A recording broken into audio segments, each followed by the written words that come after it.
pag Butete yan. Ha? Butete. Ba't may butete? Saan Yan galing? yung unang in-experience ni sir kung mabubuhay ang tilapia dito. Ah.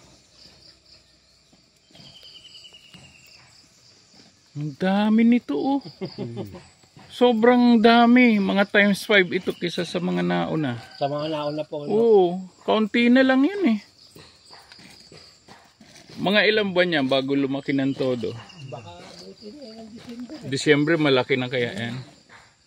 Pag malilit na yung butete, pwede na kakainin din nila. Ano, malalason?